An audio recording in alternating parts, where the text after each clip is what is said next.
You have a firm to run, a team to manage, and a mountain of data to protect. You likely have an IT provider who keeps your computers running.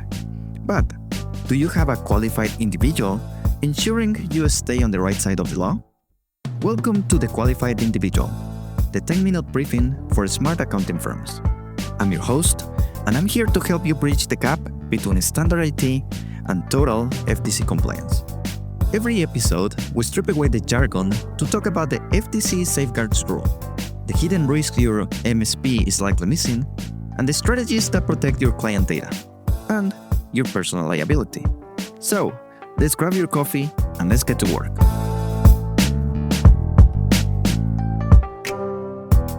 Here's a scenario that happens more often than you'd expect. A firm discovers unusual activity on one of their client portals. Things like suspicious logins, files being accessed at odd hours, data being pulled. They bring in forensics. It takes 2 weeks to figure out that the activity is coming from an employee who left the firm 6 months earlier. That person still had access to their email account and, through that email, access to password reset functions and client portals. 6 months of unnecessary access. This is one of the most common and preventable security failures I see. It's also the scenario that cyber insurers specifically look for when they're investigating a claim.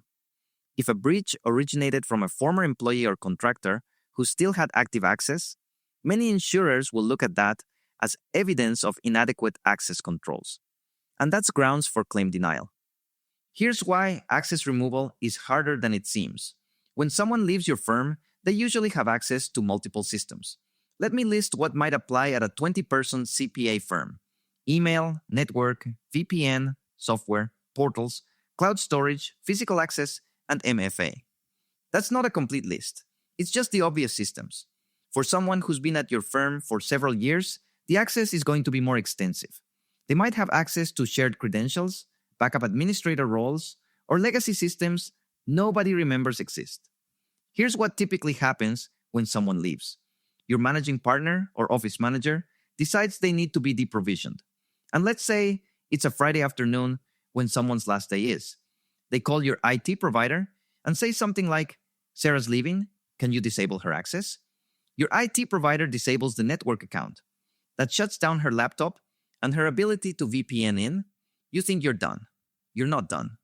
Her email is still active because it's on an Exchange server, and nobody explicitly disabled that account. Her access to your accounting software is still active because it requires a separate password, and nobody changed that. She still has access to the document management system if she saved her password in her browser. If she has two-factor authentication set up on her email on her personal phone, she can still reset her network password from that email account. If she knew a shared password to your client portal, she still has it because nobody changed it. This is why access management requires a process, not just a phone call. Offboarding should be systematic. Let me walk you through what that process should include. First, email. Disable the account, set up an autoresponder if needed, and decide whether to archive the mailbox for records retention. Next, network. Disable the domain account, which removes VPN access and laptop access. Then you go through software, one by one. For each application listed in your access inventory, remove the account or reset the password.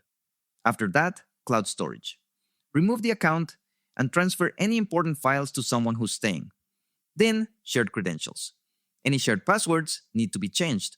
And frankly, shared credentials are a security problem you should be addressing anyway. Next, portals. Remove access to client portals, banking portals, any external systems. Physical access is next. Deactivate key cards, collect office keys, and document the removal. If there's a mobile device and it's a firm device, wipe it and repurpose or recycle it. And finally, MFA. Remove the employee's phone or device from any multi-factor authentication enrollments. This process should be documented. Who does each of these steps? In what order? What's the timeline? Same day? Within a week? If your IT provider is doing some of it and your office manager is doing the rest, how do you verify all of it's been done? For a small firm, the person managing this could be your office manager or your qualified individual. They go through the checklist, verify that each system has been addressed, Document that it's been done and keep that documentation in a file. If the person who left had administrative access to any system, that's a more complex removal process, and you might need help from your IT provider. But the documentation and the accountability should still rest with your firm. Here's the practical form you should use. Create a one-page offboarding checklist with every system listed and checkboxes for removed and verified by. On the employee's last day or the next business day, someone, maybe your office manager, goes through the checklist, removes access from every system, documents it, and has someone else verify that it's been done. The completed checklist gets filed. You now have evidence that you followed a process for removing access. There's another layer to this. You need to be doing regular access reviews, at least quarterly, of everyone who still has access to your systems. That review is different from offboarding. It's asking, for every person who's still here, do they still need the access they have? Have their job responsibilities changed? Has someone moved from doing tax work to doing accounting work and no longer needs certain access? Is anyone still listed in your access inventory who shouldn't be there? These reviews often turn up surprises. You find someone who hasn't been in that role for 2 years, but still has access because nobody updated their permissions. You find that someone left 3 years ago and their network account got disabled, but their email was never properly archived and deprovisioned. You find that someone has access to systems they never use and shouldn't have access to. You find shared credentials that nobody remembers why they exist. These reviews are your opportunity to clean up. When you do these reviews, you're also looking for access that's too broad for a role. Why does your junior tax associate have administrator access to the accounting system? You're looking for shared credentials, meaning multiple people using the same username and password, which is a control weakness because you can't track who did what. You're looking for default passwords or weak passwords. Your quarterly access review should produce a documented report.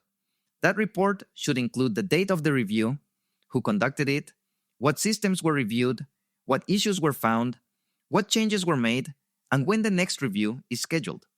This report is evidence that you're maintaining your access controls, and it's exactly what regulators and insurers want to see. Here's what's really important about this process from a compliance perspective. The FTC Safeguards Rule specifically calls for you to have access controls and to regularly review access. IRS Publication 4/557 also expects documented access reviews. Your cyber insurance company is going to ask whether you have a process for removing access when people leave and whether you're doing regular access reviews. If you don't have a documented process, or if you can't demonstrate that you're doing regular access reviews, that's a control weakness that an insurer is going to flag. When you're doing these reviews, you also review your offboarding process. Did you follow the checklist for anyone who left? Did you miss anything? Your offboarding checklist might be one page. Your quarterly access reviews might take an hour or two with your IT provider. But the documentation is what matters. When an insurer asks, did you have a process for managing access? You can show them the spreadsheet, the checklist, the review notes. So here's what I want you to do. Create your access inventory. That's a simple spreadsheet with employee names and what systems they access. Then create your offboarding checklist. Write down every system someone might have access to and add checkboxes. And schedule your first quarterly access review with your IT provider. That's it for today's episode. If what we talked about resonated with you, I'd encourage you to take the next step. Head over to safeguardgrc.com. That's safeguardgrc.com. It's the platform I built specifically for CPA firms to manage everything we've been discussing. Your risk assessments, your policies, your access reviews, your vendor oversight, your training documentation. All in one place, mapped directly to the FTC Safeguards Rule and IRS Publication 4557. You don't need to figure this out alone, and you don't need to build it from scratch. Safeguard GRC walks you through it module by module, so you can get your governance program up and running without becoming a security expert. Whether you're just getting started or you're preparing for your next insurance renewal, it gives you the structure and the documentation to do it right. While you're there, check out the book, The Governance Gap, for the full picture of how CPA firms are meeting these requirements without overhauling their operations. And if you found this episode helpful, share it with a colleague. Chances are, They're dealing with the same questions you are. Thanks for listening. I'll see you in the next one.